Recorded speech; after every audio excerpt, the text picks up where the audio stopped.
Egunon guztioi, hasiko gara iruditzen bazaizue, mila esker etortzeagatik. Jakingo duzuenez, ostiral honetan, ja maiatzaren 8an, Barainaingo auditorian estrenatuko da Taupaka izena duen Jaso ikastolaren 14. musikala. Eta hori dela eta nirekin batera dira eta orden honetan hartuko dute hitza Ana Oio, Nafarroako Gobernuko Memoria eta Bizikidetza Kanpo Ekintza eta Euskara Kontseilaria, mila esker. Imanol Janizez, Jaso musikaleko zuzendaritza taldearen izenean, Aitziber Jarnoz, Anasapseko koordinatzailea, Ane Goñi, Laia Martija, Unas Diaz eta Oian Mendaza ikasle partaideen izenean, gero etorriko direnak, eta ni neu Unai Arellano, Jaso ikastolako zuzendaria. Lehenik eta behin, zorionak musikal hau posible egin duzuen ikasle, irakasle, familia, ikasle ohi, eta kolaboratzaile guztiei, izan ere, ostiral honetan ikusiko duguna lan kolektibo erraldoi baten emaitza ikusgarria da. Ilusioz, arduraz eta profesionaltasunez egindako urtebeteko lanaren evidentzia artistikoa. Oholtzaren aurrekaldean zein atzekaldean lan egiten duten ikasleen gaitasun artistiko eta humanoan eragin nahi duen proiektua izateaz gain, ikasleen euskararen ahozkotasuna eta erabileran modu zuzenean ere egiten duen proiektua da Jaso musikala. Zentzu horretan eskertu nahi dugu Nafarroako Gobernuak gaurkoan Ana Oio kontseilariaren bitartez gure ikastolari egiten dion aitortza.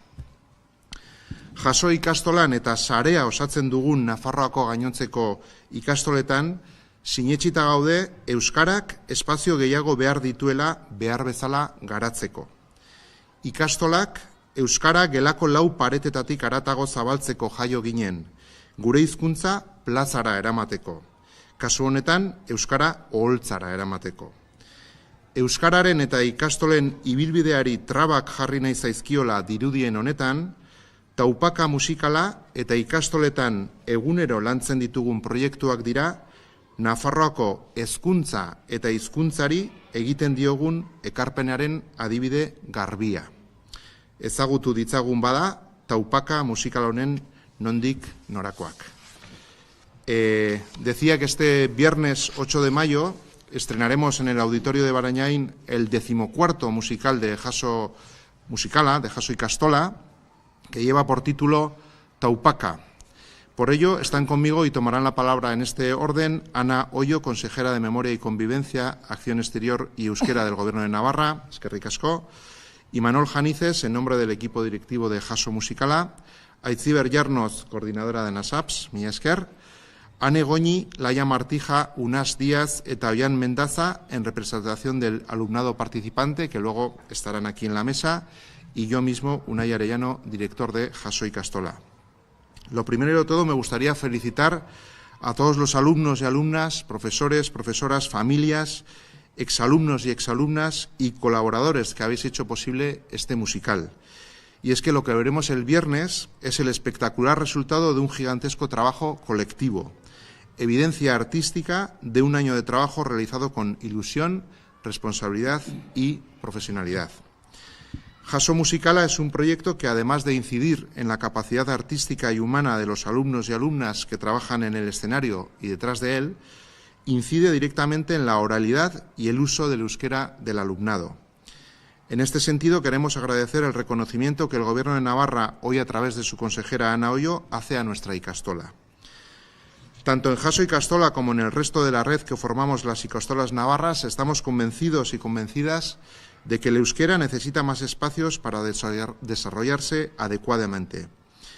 Las ikastolas nacimos para difundir el euskera más allá de las 4 paredes del aula, para llevar nuestra lengua a la plaza, en este caso, para llevar el euskera al escenario.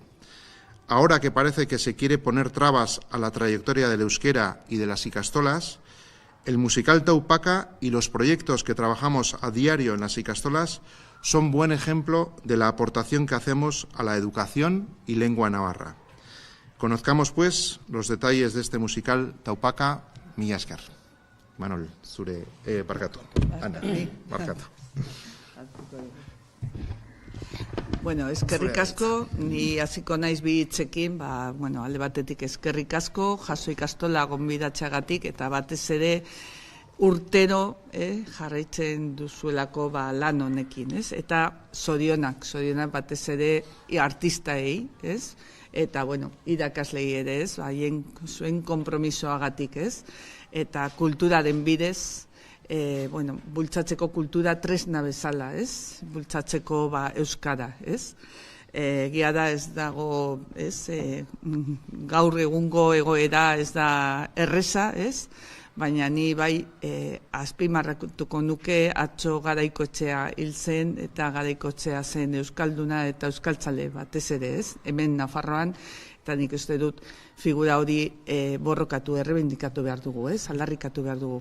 Decía que, en primer lugar, gracias a la Ikastola Jaso por invitarme y sobre todo por invitar al Gobierno de Navarra y sobre todo por este trabajo, ¿no? A través de la cultura como instrumento y herramienta para promocionar, impulsar el euskera.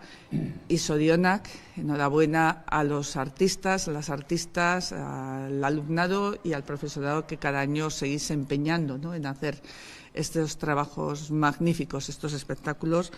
Y quería también recordar, a la figura de Carlos Garaikoetxea, que ayer murió, y ayer yo oyendo las diferentes reacciones, si algo ponían en valor, además de su propio, de un político de verdad dialogante, conciliador, pero a la vez con grandes convicciones, era su carácter de euskaldun y euskaltzale. Y esto en Navarra, en estos tiempos, pues creo que tenemos que reivindicarlos, y si estamos aquí es por personas, como digo, como Carlos Garaikoetxea y toda una generación que lucharon, entre otras cosas, por el trabajo y por la constitución de esas ikastolas que nos han traído hoy aquí a este espectáculo.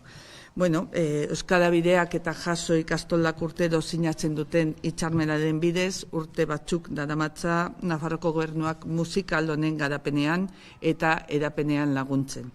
Hainbat arrazoia daude ekimen honekin konprometitzeko. Lehenik eta behin, diziplinertakotasuna badakigulako ikaslek eta askotako zereginak ikasten dituztela, eta horiek guztia beharrezkoa direla proiektu hau praktikan jartzeko, eta beti talde lanaren bidez. Bigarrenik, bere izaera pedagogiko eta hezitzailea eszenatokiaren gainean askotariko prozesu artistikoen emaitza erakusten baita.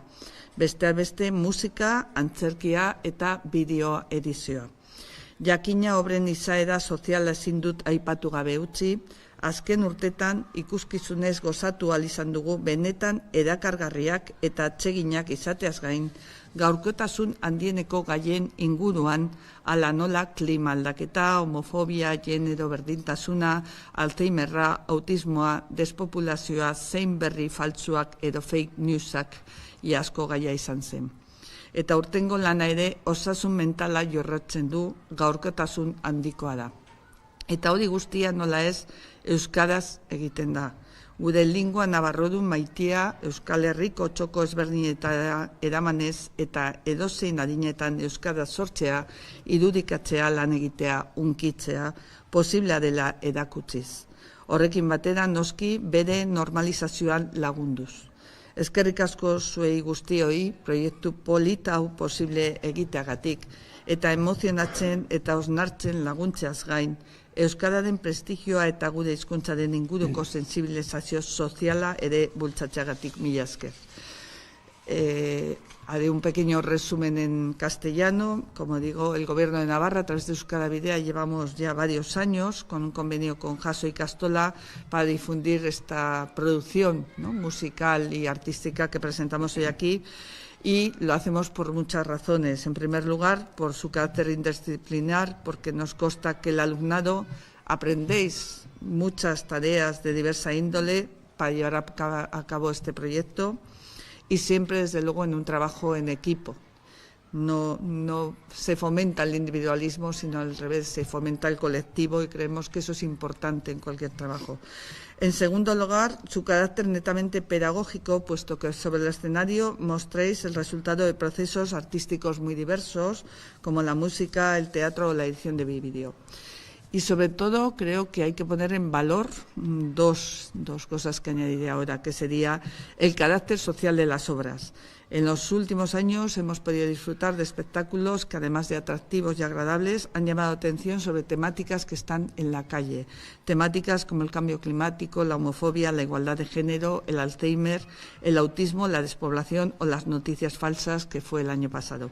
Y este año, desde luego, volvéis a trabajar y a tratar un tema como es la salud mental, que es de gran relevancia en nuestra sociedad. Y todo ello, además, realizado en euskera, esa lengua navarrudum que vosotras, el alumnado y profesor de Jaso Ikastola, lleváis junto al espectáculo a todos los lugares que presentáis el musical, demostrando que es posible en cualquier edad crear, imaginar, trabajar, emocionar, seducir con el euskera y contribuyendo con esto a la normalización de nuestra lengua. Por todo eso, gracias, como empecé al principio, gracias y enhorabuena por este trabajo, por emocionarnos, pero también por hacernos reflexionar, porque cuando salimos de ese espectáculo salimos con un run run en la cabeza, y eso es importante, y hacerlo desde luego desde el euskera como un valor de convivencia para todos los navarros y navarras. Eskerrik asko.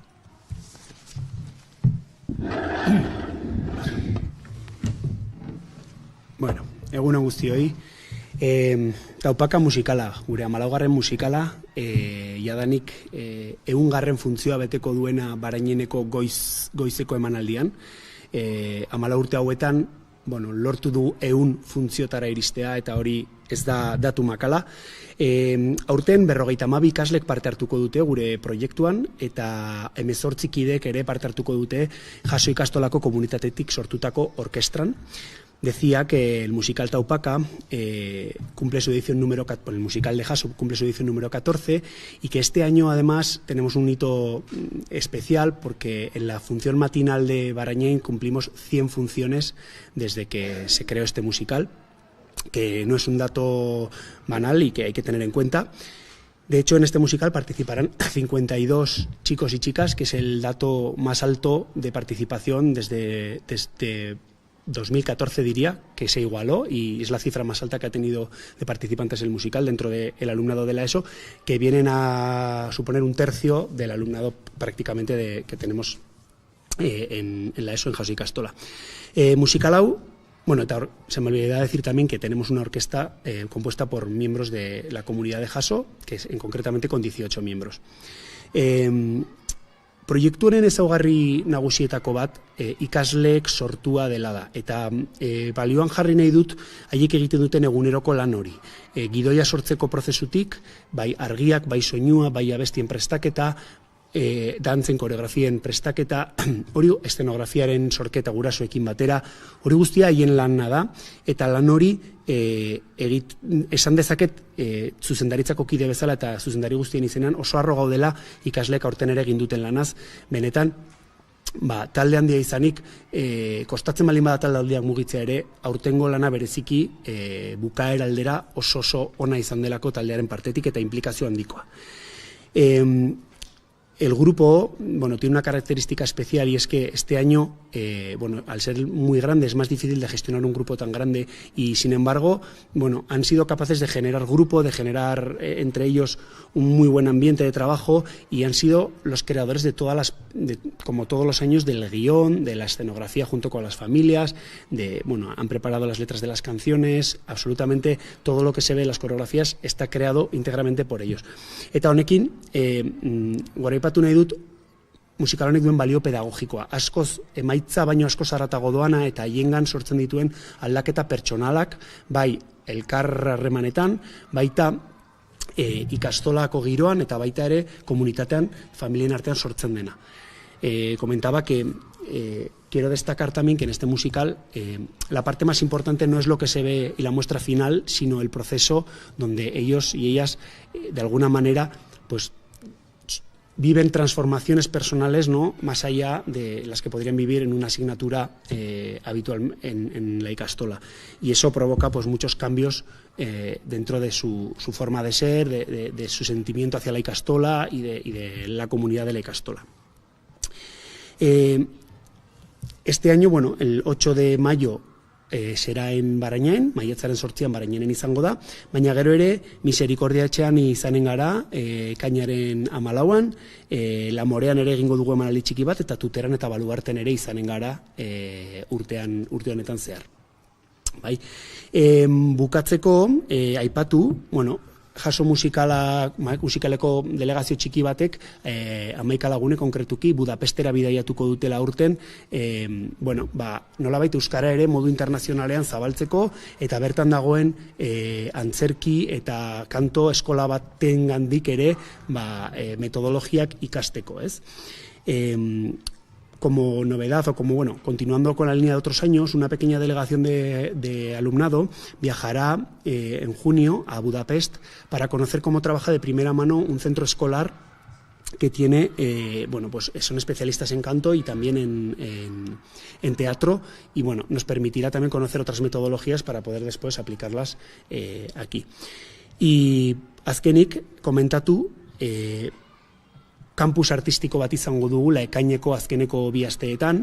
Kampus artistiko horretan LH-ko Nafarroako ikasle guztiei irekita dagoen kampus bat da, eta bertan aste batean musikal txiki bat sortuko dute, eta esan bezala Nafarroako ikastola guztiei eta ikastetxe guztietako ikaslei irekita dagoenez, gonbidapena luzatu hemendik, artea eta euskara maite duten LH-ko ikasle orori eta familiei hemen gaudela, gure ateak irekita dituztela eta ongietorriak izango direla Jaso ikastolara. Por último, comentar que en junio, las últimas 2 semanas de junio y la primera de julio, celebraremos un campus artístico para alumnado de primaria que continúa un poco la línea metodológica del musical, pero que de alguna manera quiere ampliar la franja de edad a la que va dedicada, y durante una semana crearán un musical el alumnado participante en dicho campus. Ese campus está abierto a alumnado de toda Navarra, tanto de ikastolas como de centros públicos, para que puedan venir y ser bienvenidos aquí en Jaso Ikastola. Para finalizar, cedo la palabra a Aitziber de Anasaps para que pueda contarnos el trabajo que han hecho con las unidades didácticas. Egunon, buenos días. Bueno, en primer lugar, me gustaría agradecer en representación de Anasaps a Jaso Ikastola por habernos invitado a formar parte de este maravilloso proyecto y por haber decidido enfocar este año el musical hacia la prevención y la promoción de salud mental, un tema pues tan importante e imprescindible, y sobre todo en etapas tempranas de desarrollo, en la escuela, en la adolescencia, porque es importante contar con información fiable, con referentes, con espacios seguros donde poder hablar sin miedo de lo que nos pasa y sin vergüenza, y poder aprender a identificar lo que sentimos y pedir ayuda a tiempo, que es tan importante en muchas ocasiones. Y además, haber hecho todo esto, ¿no?, con este enfoque artístico, con creatividad y con un potente trabajo en equipo. Es por eso un orgullo para nosotros haber tenido la oportunidad de sumar en este proyecto, con esta iniciativa educativa que aporta un enfoque comunitario, colaborativo y profundamente humano y lleno de valores. Esta iniciativa demuestra, para nuestro entender, que el ámbito educativo también puede ser un motor de transformación social. En este caso, nos ayuda a nosotros como agente social, como movimiento asociativo de salud mental en Navarra, a promover nuestra misión. Y en este caso está trabajando este musical la prevención de los problemas de salud mental y reducir el estigma, para que las jóvenes y los jóvenes hablen de lo que les pase, identifiquen y pidan ayuda cuando lo necesitan. Nuestra colaboración, como decía Imanol, ha sido a través de la elaboración de unas guías didácticas que, sin más, buscan hablar de cuidado, de autocuidado, muy importante en la prevención de los problemas de salud mental, de pedir ayuda a tiempo, como decía antes, y de que nadie tiene que vivir las dificultades en soledad. Espero que sean de utilidad para todos y todas. Y únicamente nos queda felicitar al equipo docente, a toda la comunidad educativa de Jaso, al alumnado, a las familias, por este enorme trabajo que hay detrás de cada musical.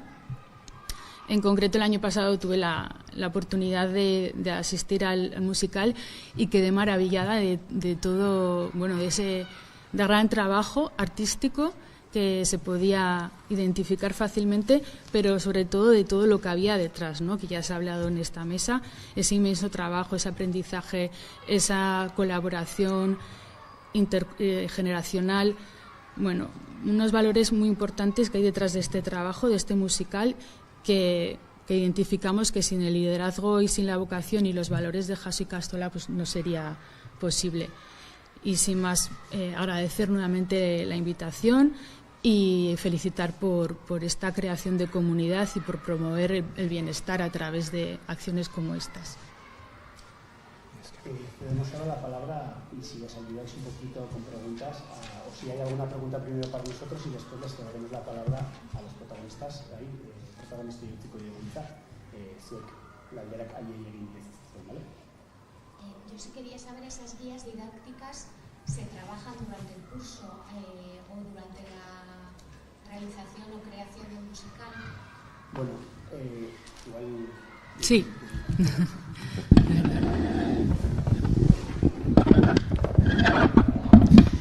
Bueno, las unidades didácticas o situaciones de aprendizaje, lo que se realiza es, durante el curso los chavales y chavalas reciben en algún momento formación o alguna charla sobre el tema, ¿vale? Tanto por parte del profesorado que está guiando el desarrollo del proyecto, pero sobre todo se emplean para dárselas a los centros escolares que vienen a ver la representación. Previamente, digamos que venir a ver la representación sería el colofón final al trabajo de esas unidades didácticas. De tal manera que tanto ahora en la función se ha enviado a todo el profesorado de Jasso y Castola, que será el que venga en la función matinal, y en la función de 2 de octubre en Baluarte se enviarán a todos los centros escolares que tengan interés en ellas.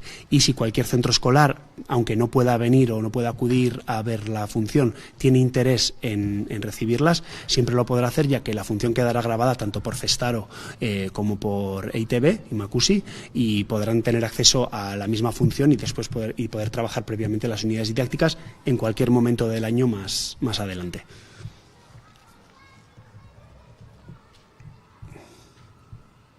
¿Cómo habéis enfocado el tema? Un poquito contarnos qué nos cuentan, ¿no? Mira, os voy a leer la sinopsis para que la entendáis. Taupaka bizitzaren erritmo propioaren aldarrikapena da. Norberaren taupada entzun eta presioaren gainetik bizitzeko ikasteko gonbita. Eli mira azterketarako ari da prestatzen. Bere bizitza osoan helburu bakarra izan du, zirujaua izatea. Baina nahi hori benetan bere alda, ala ingurukoek inpusatutako ametsa da. Presioa eta exigentzia bere inguruko errutina bihurtu dira, eta horiek kudeatzen ikastea da musikal honen bihotza. Istripu latz baten ondorioz ikuslea ospitaleko larrieletara eramango du istorioak, non tentsioa, estres eta perfekzioaren zama uztartzen diren. Taupaka es una defensa del ritmo personal, un viaje hacia la calma y una invitación a escuchar el propio corazón por encima de la presión. Eli se prepara para el examen MIR. Durante toda su vida ha tenido un único objetivo, convertirse en cirujana, pero ¿es realmente su sueño o el deseo de que su entorno ha proyectado sobre ella? La presión y la autoexigencia se han convertido en su rutina y aprender a gestionarla será el verdadero reto de esta historia. Tras un grave accidente, el público se adentra en las urgencias de un hospital, donde se pone a prueba los límites de la perfección y el estrés y el control. Ahí creo que queda más o menos resumido. Pero yo creo que mejor que nosotros os lo podrán contar ellos y os darán más detalles. Eso es, a los protagonistas.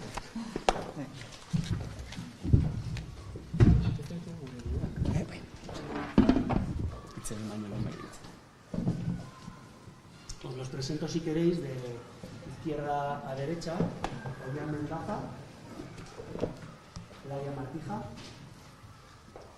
Anne Goñi y Unas Díaz.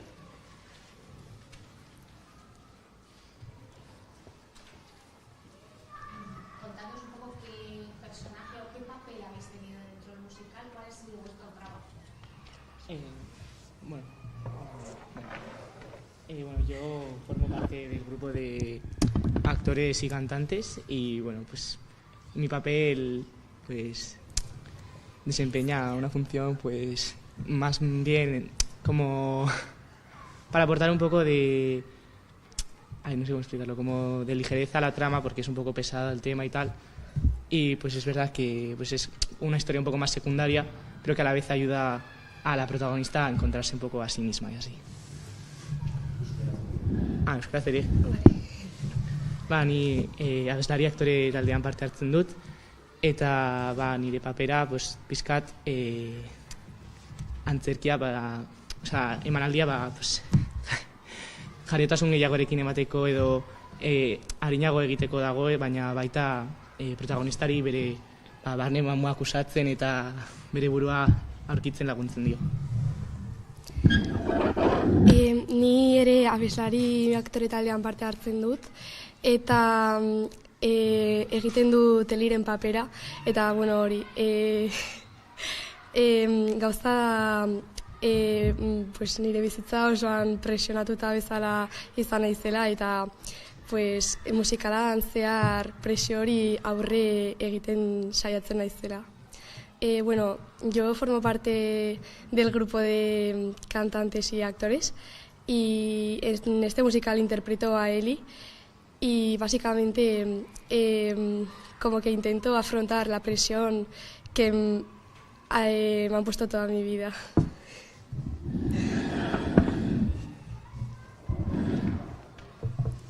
Kaixo, ni Ane naiz eta musikalean dantzari akrobaten taldean parte hartzen dut, eta musikaleko koreografiak eta horrelakoak egiten laguntzen dut.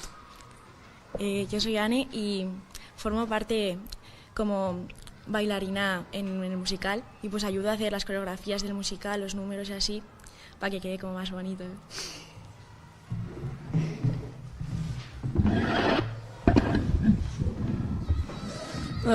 Kaixo, ni unaz naiz, akrobata eta abeslaria naiz.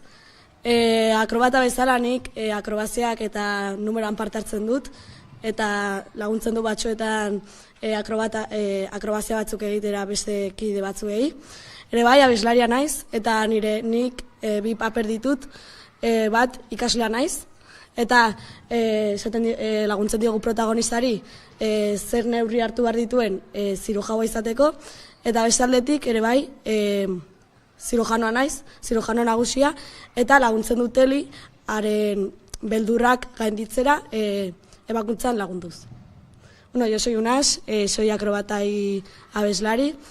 Soy acrobata y solo ayudo a hacer a otros compañeros acrobacias y hago también acrobacias.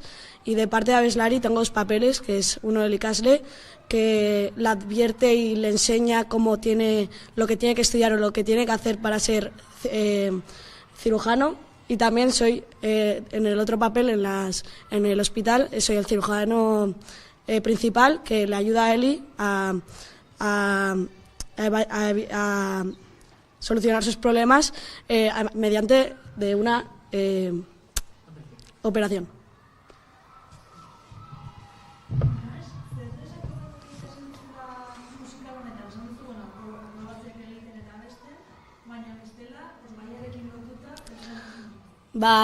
Ikasi dut, bai, ze garrantzitsua den zure buruaz beti harro egotea, zeren bizi behar ezin izan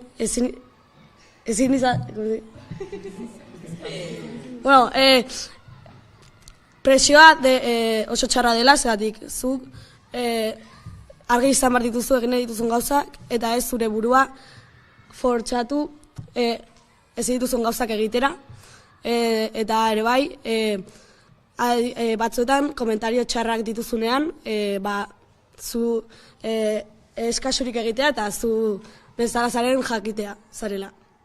En este musical hemos aprendido mucho lo malo que es la presión social, la presión que te meten los demás en algo suele ser bastante malo, al fin y al cabo puedes acabar bastante mal. Y eso, y tema también, compañeros, solemos aprender mucho a tener relaciones con los demás, cómo creamos amistades, vivimos experiencias juntos, y eso.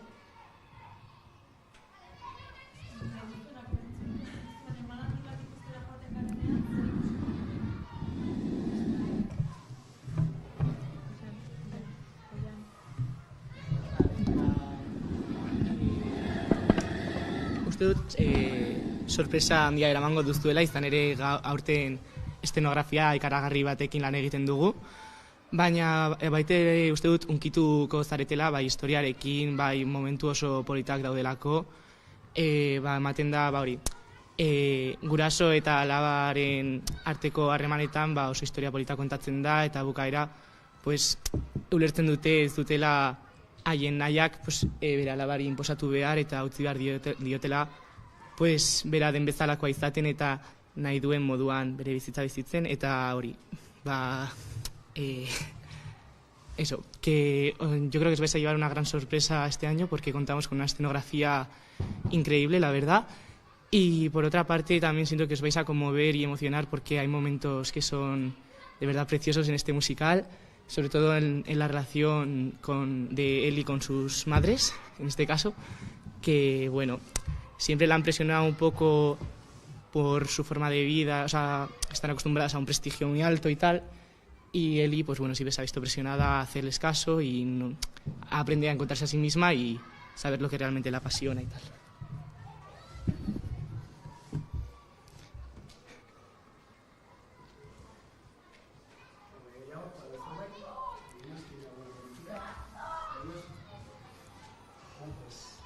Bueno, aipatu nahiko nuke musikala denontzat dela leku seguru bat eta gure arazoak partekatu alditugula eta badakigu entzunak izango garela, eta niri asko lagundu dit, izan ere aurten uste dut nik veterano papera izan dut, laugarren mailakoa naiz eta bai uste dut txikiekin lagundu izan dudala eta asko poztu nau lagundu alizatea haiei eta hori. Bueno, por otra parte quiero mencionar que el musical siempre es un espacio seguro para todos, que sabemos que si tenemos cualquier problema lo podemos contar y seremos escuchados, y que yo este año he tenido un papel de veterano porque estoy en cuarto, mi último año, y me ha alegrado mucho que los pequeños pudiesen confiar en mí y contarme sus problemas y yo ayudarles en todo lo posible.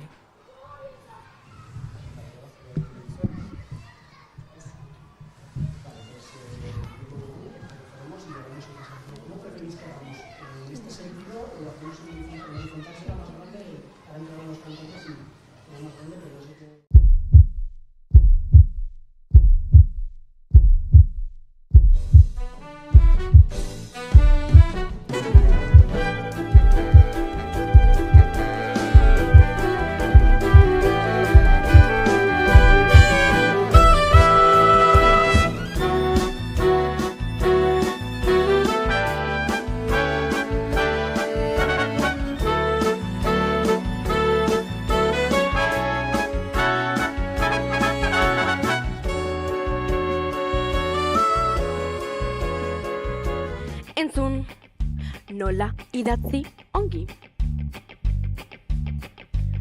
Titularra, erakargarri, sarrera honbat, gakoa, argazkia, dalirekin. Dali? Baina kontuz, bai, adime artifiziala. Copyrighta, hause da metodoa. Hause da metodoa, abestu. Hause da metodoa. Harmonian. Hause da metodoa. Ongi, urrengo urratsak. Esklusiben helburua. Barra, edatzea.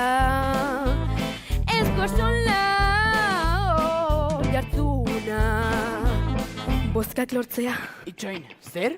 Irakurlea. Bozkak esan dituztu? Hauesek dira arauak. Oiene. Hauesek dira arauak. Beti. Hauesek dira arauak. Idatzi hauesek dira arauak. Ongi, ulertzen ari zarete? Laguntza behar dut. Zer? Ez dut ulertu. Ontaltako berriro azaldu dezakezu. Baina mutzuta zarete. Ikeiarik Ene. Zentzurik ez. Pentsatu pizka bat. Batuan asmatu. Hori da asmatu, baina zaitzatela harrapatu. Hauxe da metodoa. Hauxe da metodoa. Hauxe da metodoa. Ezin ditugu albisteak beti bezala idatzi. Ez, nik esan bezala egin behar da. Gaia zehaz, ideiak bota. Idazten hasi, irudiak jarri. Tatua pilatu. Zer? Ta kontrastatu. Ez du hori esan. Egia idatzi. Horrela zarrentagarria. Zerbait asmatu. Ezin dut. Saiatu. Nola? Erlaxatu. Oso zaila da. Harrapatzen hasia naiz. Zer esan du? Nik ere ulertu dut orain. Denok ulertu dugu orain. Noski erreza da. Ulertu beharko dugu ba. Bueno. Ulertu beharko dugu ez dugu besterik. Hauxe dugu metodoa. Hauxe dugu metodoa. Hauxe dugu metodoa. Eder, baina zer da hau? Kontzentratu zaitez. Agian zure Star Wars figurak kendu behar dizkizut mai gainetik. Zentratu zaitezen. Ez, utzi bere figurak pakean. Egin dezakegu ez da talde? Mertxe ekeri eder batera. Titularra, Erakargarri. sarrera hon bat, kalkoa, Ado. argazkiak, Talirekin. Baina kontuz. Copyrighta. Realizarete. Esklusibe, esklusibe, Esklusibe. Helburua, Helburua. barra, barra, ez da xora, Ongi aldago. Ongi aldago. Ulertu dugu. Ulertu duzue. Badakizue idazten. Ikasi dugu idazten. Ja metodo berria. Hau da metodo berria. Aita arro egongo da. Hori alda helburua. Noski. Ez dut ulertu. Ez kezkatu. Hacer del otro lado a lo largo. Metodoa. Hauxe dugu metodoa. Hauxe.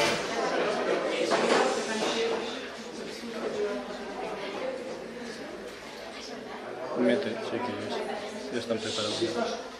Miquel, ya.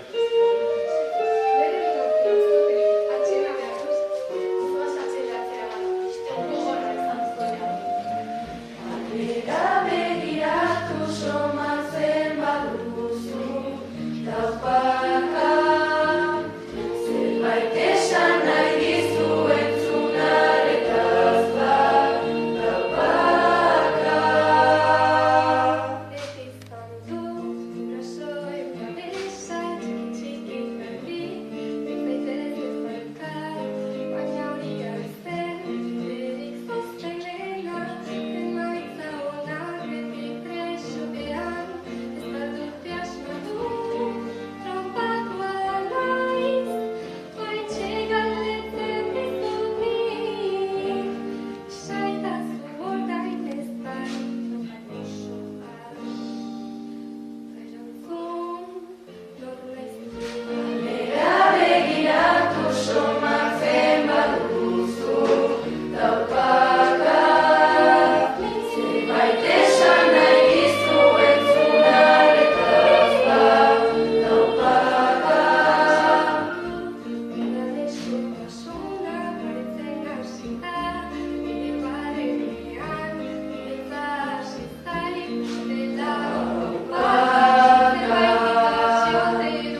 sido la canción del... Esa ha sido la canción del...